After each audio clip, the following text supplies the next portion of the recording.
Microphone check one, check two is not. What are you doing?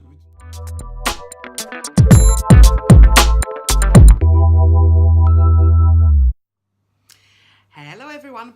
This is Happy Together, a relationship coach in tandem. I'm Isabella and this is Ola. We are life coaches and we are a couple in real life.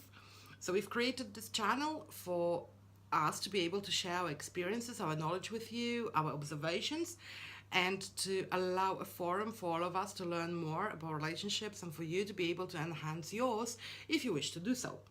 What we have prepared as the beginning of the channel is some 20 questions we are trying to answer in those short videos. They vary in topics and they sometimes very silly, sometimes very serious. But what we do, we try to take it easy and let you know what our point of view is. Now, we have a semi-famous black box where we keep those questions and we choose randomly one from here to talk through Yeah. at evening.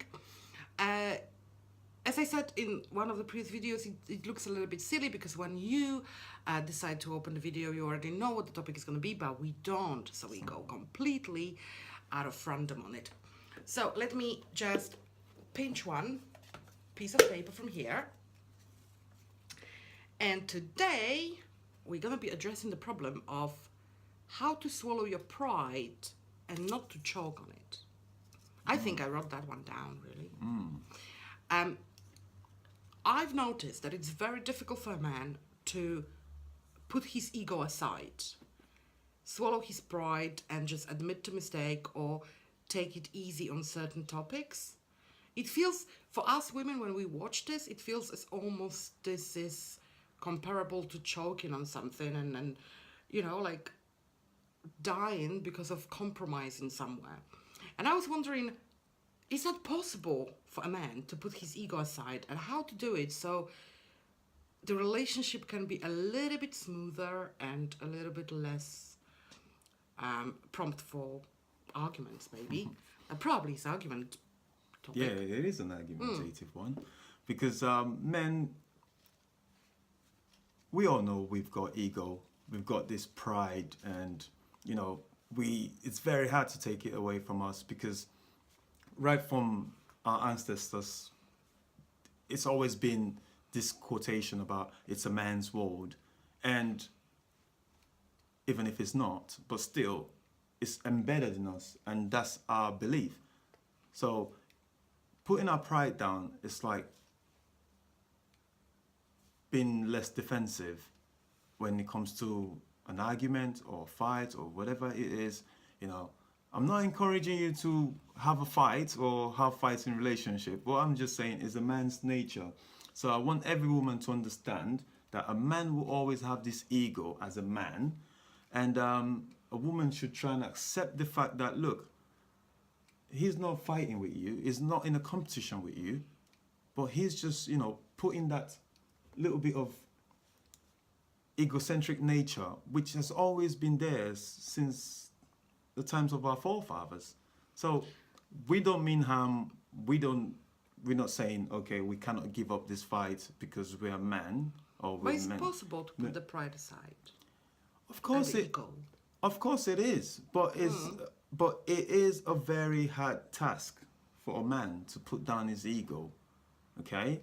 And I want the women out there to understand that look, it is possible, but you just have to fine tune. So what it is, say to your man, look, I understand is your pride or it's affecting your ego in this argument, but can you just, you know, take your time to try to understand me, where I'm coming from. Leave ego aside, leave pride aside. Let's discuss this as, you know, human beings. And trust me, it does work because a man does listen and he will always say, okay, fine, let's leave ego out of this. Fine. In his head, he's thinking, all right, she understands where I'm coming from.